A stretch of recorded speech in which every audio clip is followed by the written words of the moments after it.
Iya. Kembali kita akan tayangkan ini, share ya. Ya, baik, Bapak Ibu, para saudara yang terkasih, telah mendengarkan tadi informasi dari Lembaga Alkitab. Saya mengambil lagi pembicaraan kita, ya. Setelah tadi pada bagian pertama kita mencoba melihat dua pendapat dari Bapak Gereja, ya, Julius Africanus dan Origenes, bagaimana mereka menghandle silsilah Yesus Kristus dalam dua Injil yang nyata-nyatanya berbeda itu, ya.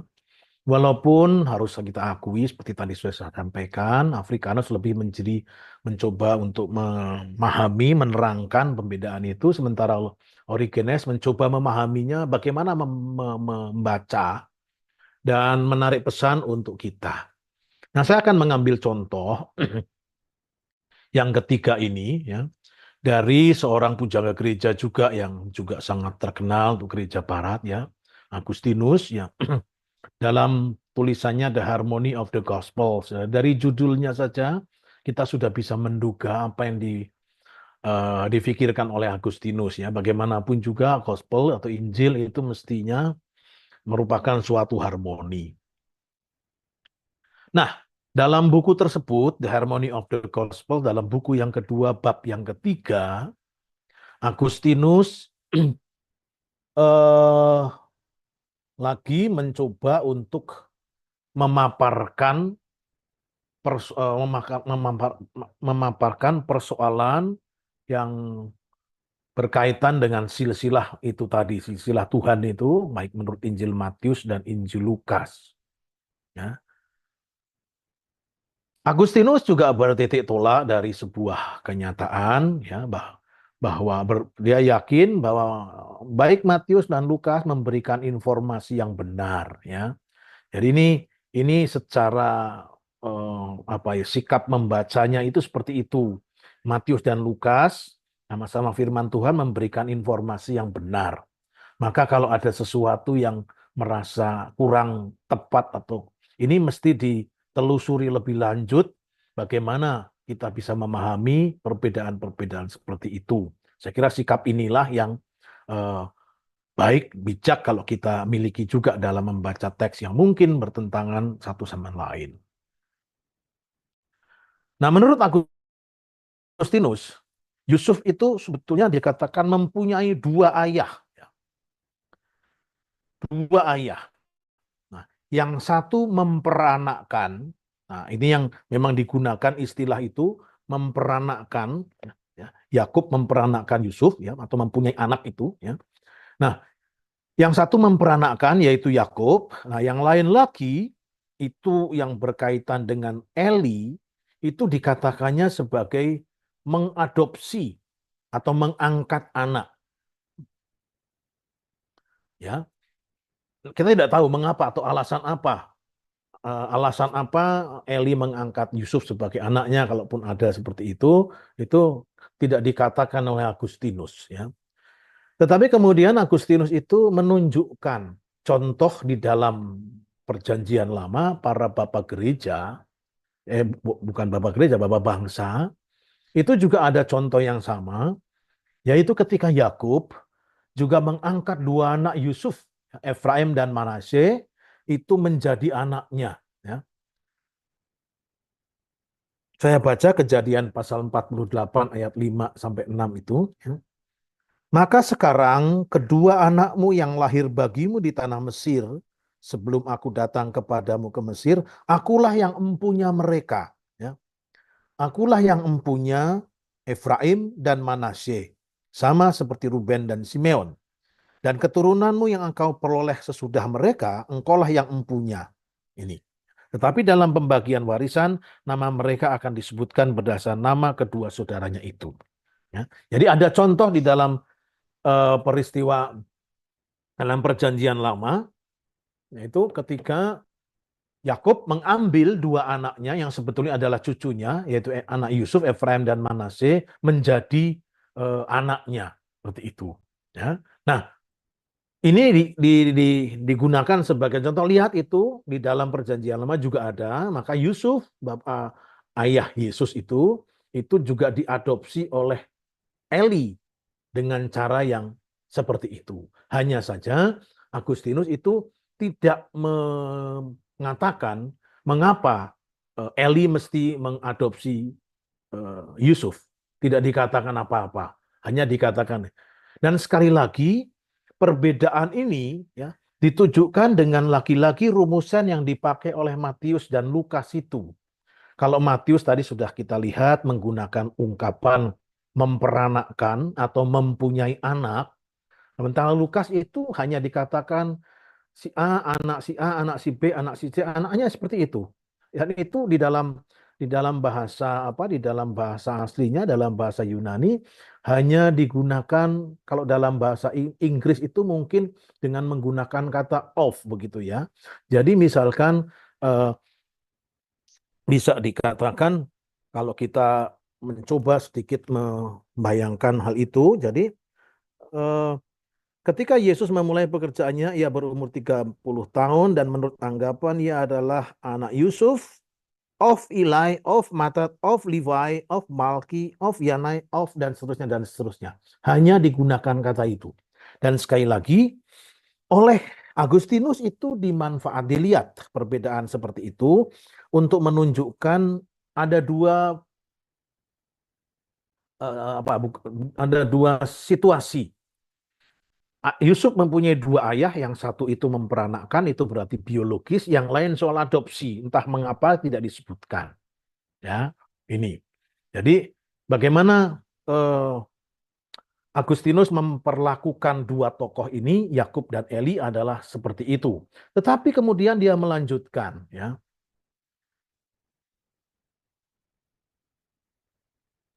Kalaupun seandainya Lukas itu menggunakan kata memperanakkan seperti Matius, ya. Ini Agustinus menambahkan, kalau seandainya Lukas pun menggunakan istilah memperanakkan, itu bisa juga dipahami, tetapi tidak dalam arti daging atau secara daging, tetapi dalam kasih. Ya. Maka menurut catatan Agustinus, mengadopsi itu sebetulnya bisa juga diartikan sebagai memperanakkan, tetapi bukan secara daging, bukan secara biologis, tetapi dalam kasih. Nah, kemudian dari situ Agustinus lalu meneruskan, ya, sebagaimana orang Kristen menjadi anak-anak Allah. Orang-orang Kristen kita semua disebut anak-anak Allah, tetapi itu sama sekali tidak berarti bahwa kita diperanakkan secara biologis, ya, tetapi diperanakkan secara rohani dalam kasih Yesus Kristus seperti itu. Nah, sekali lagi dalam situasi ini bisa kita lihat juga, ya, bagaimana Agustinus itu berkhotbah mengenai hal ini. Dia tidak lagi tidak berbicara mengenai apa itu, tidak berbicara mengenai historis, ya, bagaimana memperdamaikan istilah Yakub dan Eli itu, tetapi lebih mencoba sekali lagi melihat pesannya seperti apa, ya. Kalau kita melihat memang secara secara historis, literer dan filologis dan seterusnya, mungkin penjabarannya, pertanggungjawabannya mengenai siapa Yakub, siapa Eli tidak amat meyakinkan, ya. Tetapi kalau kita lihat secara teologis, ya, itu bisa dipahami, ya. Walaupun satu lagi kita melihat ada lubang di sana. Kita tidak pernah tahu mengapa Eli itu mesti mengadopsi Yusuf. Ada alasan apa? Itu tidak diketahui, ya. Tapi saya kira di dalam sebuah homili itu tidak terlalu penting untuk disampaikan semuanya, ya, karena pesan yang mau disampaikan adalah seperti itu. Nah, Bapak Ibu para saudara yang terkasih, itu adalah 3 contoh yang saya ambil dari sejarah, ya. Teks-teksnya bisa saudara cari, diusahakan melalui internet dengan sangat mudah, ya. Yang menunjukkan di satu pihak memang persoalan silsilah Yesus itu sudah sejak dulu ada. Yang saya ambil tadi adalah yang dari abad ke awal, ya, abad ke-2 dan ketiga. Dan beberapa yang saya lihat, yang kita lihat itu tadi, itu juga menunjukkan kepada kita bahwa cara mereka menghandle masalah ini berbeda-beda. Ya. Cara menghandle masalah ini berbeda-beda. Ya. Ada yang mencoba untuk melihat ke dalam sejarahnya, itu yang dibuat oleh Africanus, dan kemudian baik Origenes maupun Agustinus, itu saya kira lebih menekankan isi pesannya eh, bagi umat Kristiani. Ya. Nah, yang seperti ini, pola-pola seperti ini saya kira akan terus-menerus ya, terus-menerus terjadi di dalam sejarah ini, dan artikel-artikel, tulisan-tulisan para ahli itu sepanjang sejarah itu menunjukkan hal ini ya. Tetapi persoalannya tetap saya kira bagaimana mencoba mendamaikan itu baik secara historis maupun secara teologis. Nah, kemudian bagaimana? Saya tidak bisa lagi, saya akan mencoba sekarang menyampaikan ya salah satu refleksi pribadi saya membaca teks seperti ini. Tentu saja ini pun bukan murni saya, tetapi adalah rangkuman dari hal-hal yang sudah saya baca dan coba untuk sekarang memahami. Yang pertama adalah kalau kita melihat silsilah Lukas. Origenes sudah mengatakan pada awal tadi bahwa penempatan silsilah Yesus Kristus menurut Lukas itu pada bab 3 itu merupakan sesuatu yang menarik untuk diperhatikan dan dipertanyakan oleh Origenes ya, seperti itu. Nah, saya juga merasa bahwa penempatannya itu agak sedikit eh, aneh juga ya. Kalau kita melihat Injil Lukas, itu sebetulnya kan pada dua bab pertama, itu kan sama-sama berbicara mengenai berita kelahiran, ya, yaitu kelahiran Yohanes Pembaptis dan kelahiran Yesus. Sebetulnya tidak ada salahnya kalau seandainya silsilah Yesus itu juga diletakkan sebagaimana Matius, itu diletakkan pada bab-bab awal ya, sebelum cerita-cerita itu dikisahkan. Tetapi Lukas nampaknya memang tidak mau meletakkannya di sana dan meletakkannya pada bab 3. Nah, bagaimana kita memahami dalam konteks literer yang seperti itu?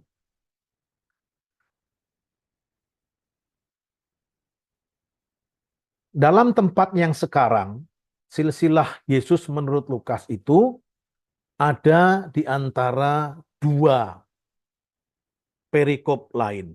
Ya, yaitu apa? Yaitu Lukas bab 3 ayat 21 dan 22. Itu adalah kisah pembaptisan Yesus, ya, Yesus anak Allah dibaptis, demikian judul yang ada.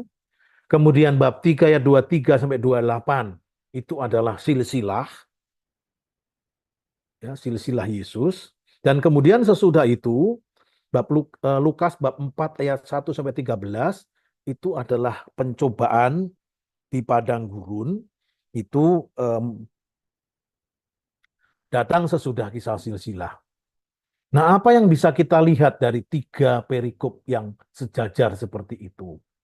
Kalau kita perhatikan, dalam ketiga perikopa itu ada satu yang berulang-ulang, yaitu penegasan identitas Yesus sebagai anak Allah.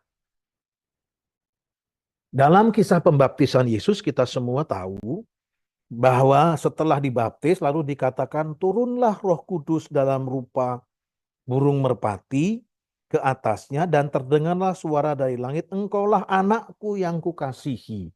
Ya, suara dari langit mengatakan, engkaulah anakku yang kukasihi. Nah, dengan demikian itu menunjukkan siapa? Identitas Yesus sebagai anak Allah. Itu yang pertama. Ya. Kemudian dalam perikopa yang berikutnya, yaitu silsilah Yesus, itu juga kita menemukan hal yang serupa. Bahwa silsilah Yesus itu, kalau tadi saya pada awal mengatakan bahwa silsilah itu dimaksudkan untuk melacak asal-usul seseorang, lalu kita melihat bahwa pada akhir silsilah Yesus itu juga disampaikan identitas Yesus sebetulnya adalah juga anak Allah. Ini terdapat pada bab 3 ayat 38 ya. Setelah rentetan panjang, ia adalah anak Yusuf, anak Eli dan seterusnya, akhirnya sampai pada anak Adam, anak Allah. Sekali lagi berbicara mengenai identitas Yesus. Nah, sementara di dalam teks yang datang sesudah perikop, sesudah silsilah Yesus, yaitu pencobaan Yesus, ketika Yesus dicoba di padang gurun oleh setan, kemudian itu ada juga pertanyaan, ada juga kata-kata setan yang pada ayat 9 itu dikatakan seperti ini. Kemudian ia membawa Yesus ke Yerusalem dan menempatkan dia di bubungan bait Allah, lalu berkata kepadanya, "Jika engkau anak Allah, jatuhkanlah dirimu dari sini ke bawah." Maka sekali lagi di sini juga muncul identitas Yesus sebagai anak Allah. Maka saya kira karena silsilah Yesus itu diapit atau dibingkai oleh dua perikopa yang sama-sama berbicara mengenai identitas Yesus sebagai anak Allah, maka saya kira menjadi jelas juga bahwa tekanan daripada silsilah itu juga mau berbicara mengenai Yesus sebagai anak Allah. Atau kalau mau dibalik, penegasan silsilah ayat 38 bahwa Yesus anak Allah itu diperkuat dengan menempatkan silsilah itu di dalam dengan dibingkai dua, bingkai pembaptisan Yesus dan bingkai percobaan di padang gurun. Dengan demikian sekali lagi kita bisa melihat ayat 23 rumusan menurut anggapan orang dia adalah anak Yusuf. Dengan kata menurut anggapan orang sebetulnya mau dikatakan bahwa itu bukan demikian ya. Jadi kelihatannya dalam arti tentu kelihatannya adalah anak Yusuf tetapi sebetulnya bukan ya. Identitas Yusuf itu bukan anak Yusuf tetapi anak Allah. Demikian juga rumus-rumus yang dipakai oleh Lukas tadi sudah saya singgung. Lukas tidak pernah menggunakan kata Yunani egenesen yang artinya memperanakkan atau mempunyai anak, tetapi hanya dibuat rentetan seperti anak Yusuf, anak Eli, anak Matat. Ya dalam bahasa Yunaninya itu saya sudah singgung tadi dengan kata lebih berupa of seperti itu ya. Nah, ini poin yang saya lihat kalau kita membaca silsilah Yesus dalam Injil Lukas, menurut konteksnya ya, menurut konteks literernya ada tiga ini. Nah nanti apa maksudnya seperti ini nanti kan saya lihat pada bagian akhir ya. Nah sekarang kita lihat silsilah Matius. Ya. Jelas silsilah Matius itu adalah bahwa yang mau dikatakan pusatnya adalah Yesus sebagai anak Daud. Ya. Yesus adalah pewaris kerajaan Daud. Kalau kita perhatikan, ini juga didukung oleh berbagai macam hal yang bisa kita lihat ya. Tadi sudah saya katakan bahwa struktur silsilahnya Matius itu adalah 3 kali 14. Nah, 3 kali 14 ini sudah pasti simbolik. Terlalu persis ya, too good to be true itu kalau betul-betul Dan memang kalau kita lihat dan membaca sungguh-sungguh, sejauh bisa ditelusuri, tokoh-tokoh Alkitabiah dari generasi ke generasi, dari Adam sampai dengan Abraham, atau sampai dengan Yesus, itu jauh lebih banyak daripada sekitar 3 kali 14. Maka itu pasti simbolik saja. Nanti akan beberapa saya tunjukkan. Ya. Nah, yang pertama datanya adalah dari Abraham sampai Daud. Ya. Itu periode yang pertama. Ya. Kalau kita lihat, itu mencakup katakanlah 800 tahun ya. Kalau Abraham itu kita berikan kita letakkan pada sekitar tahun 1800 sebelum Masehi ya sebagaimana dikatakan oleh banyak orang, sementara kerajaan Daud itu pada 1000 tahun 1000-an seperti itu, maka dari Abraham sampai Daud itu rentangannya adalah 800 tahun. Dan di situ hanya ada 12 generasi. Ya. Padahal kalau kita biasanya menghitung 12 generasi, per generasi itu sekitar 40 tahun. Ya. Maka ini pasti ada ada lebih banyak generasi daripada yang dituliskan, daripadanya sekedar 14, ya bukan 12, tapi 14. Pasti lebih banyak, pasti tidak tertulis di sana. Kemudian kalau kita melihat juga dari Daud sampai pembuangan Babilonia, ya, pembuangan Babilonia, kalau kita menelusuri satu persatu data yang terdapat dalam 1 dan 2 Raja-Raja, itu terdapat lebih dari 14. Ada sekitar 20 atau 19 raja di situ. Maka sekali lagi, makna dari eh, keterangan yang diberikan oleh Matius bahwa dalam silsilah Yesus itu bisa dibagi menjadi 3 periode, masing-masing 14 generasi, itu rasanya lebih menunjukkan sebuah simbolik tertentu. Lalu simbolik apa?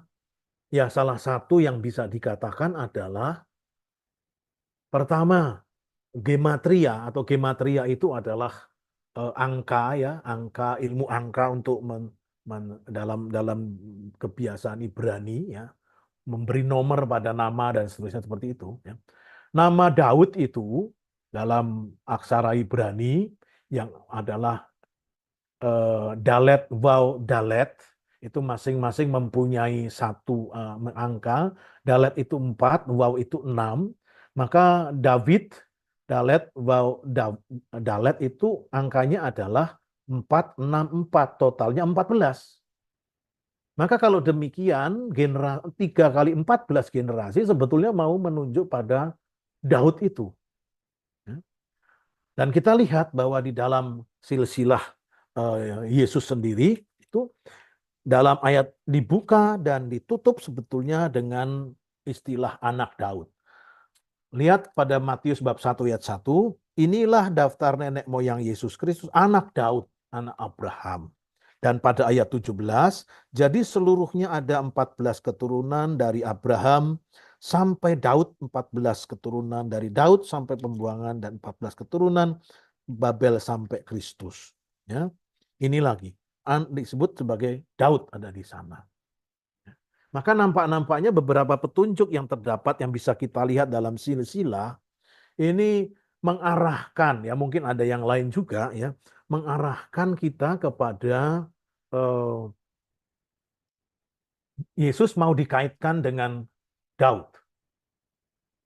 Dan kalau kita mengingat juga bahwa Matius itu ditulis sebetulnya untuk kelompok Kristen Yahudi, ya, untuk menekankan bahwa Yesus Kristus adalah pemenuhan harapan Israel. Dan kita tahu bahwa harapan Israel itu sebetulnya yang terumuskan, ya boleh dikatakan itu adalah pada kerajaan Daud. Ya. Dan ini sebetulnya adalah sebuah nubuat yang disampaikan dalam 2 Samuel pasal 7, yaitu nubuat Nathan yang mengatakan bahwa kok tahta dan kok tahta dan kerajaanmu itu tidak akan hilang selama-lamanya. Nah, itulah yang menjadi pengharapan Israel, dan oleh Matius, Yesus itu kemudian ditunjukkan bahwa dialah sang pemenuhan itu, dialah sang eh, pewaris kerajaan Daud dengan beberapa gambaran yang coba saya telusuri sejauh saya bisa seperti itu. Nah, ini adalah contoh lain yang menunjukkan bagaimana silsilah itu sebetulnya agak sedikit direkayasa, ya. Silakan dilihat data-data seperti ini, ya. Ini adalah data-data yang berbicara tentang sebagian, ya, periode yang disebut dengan periode Abraham sampai dengan Daud itu seperti ini, ya.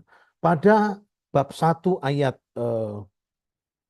3, ya, dikatakan bahwa Yehuda mempunyai anak Peres dan Serah dari Tamar.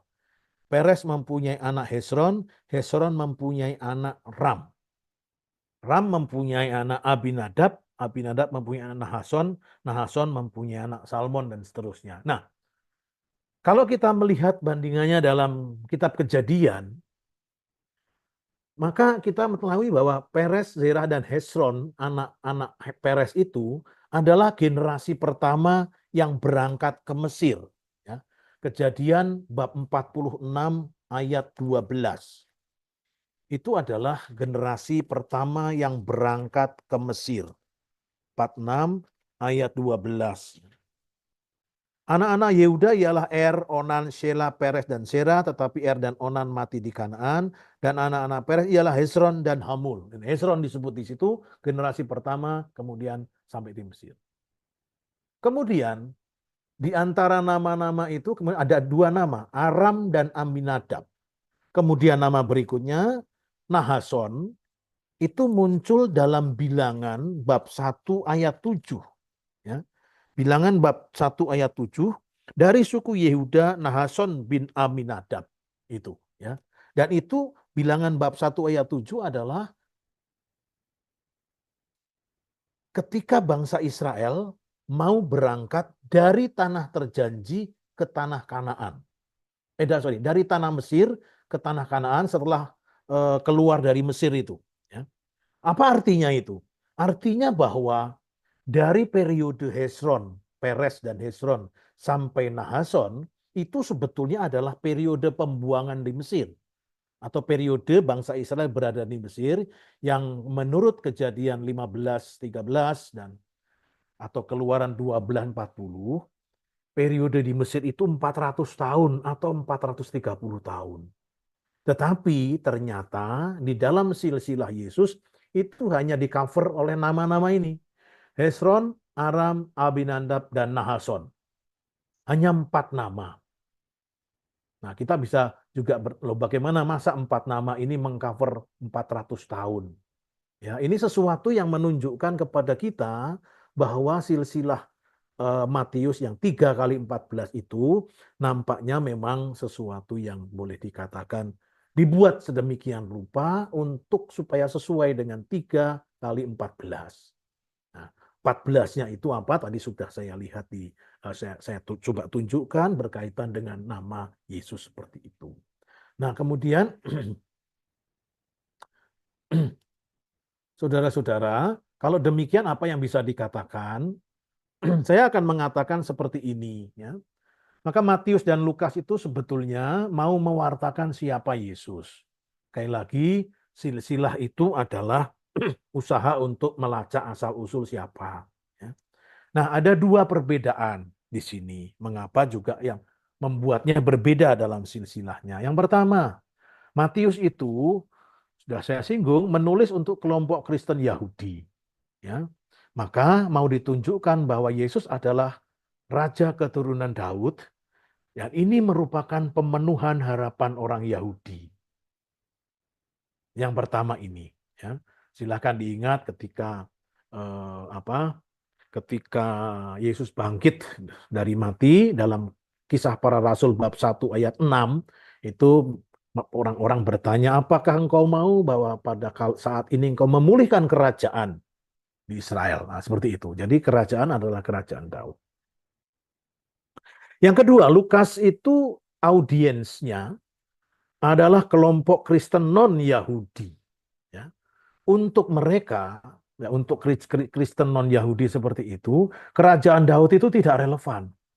Kerajaan Daud itu tidak dikenal, itu apa itu seperti itu. Ya. Maka yang ditunjukkan oleh Lukas adalah anak Allah yang datang untuk seluruh umat manusia. Maka kalau kita membaca Kisah Para Rasul bab 1 ayat 8 yang terkenal itu, kita tahu bahwa engkau akan menjadi saksiku mulai dari Yerusalem, Yudea, Samaria, sampai ke ujung bumi. Ya, kita tahu bahwa kisah itu adalah ditulis juga oleh penginjil Lukas. Ya. Oleh karena itu orientasi tulisan Lukas itu adalah ke ujung bumi, pewartaan ke ujung bumi. Dan itu sudah disiapkan pada awal dalam silsilah Yesus, bahwa Yesus itu adalah anak Allah yang datang untuk seluruh umat manusia. Tidak hanya untuk orang-orang Yahudi. Ya, ini. Maka, ya, ini hari ini adalah apa? Hari ini adalah hari terakhir dalam gereja Katolik itu besok hari Minggu itu penutupan tahun liturgi, itu kita akan merayakan Hari Raya Yesus Kristus Raja semesta alam, dan persis inilah yang akan terjadi pada akhir zaman. Nah, saya kira itu yang bisa saya sampaikan, Bang Robert, mengenai silsilah Yesus ini ya. Tidak sesuatu ada yang baru, hanya mengutip-utip ulang, karena memang soalnya itu dari dulu sudah ada seperti itu ya.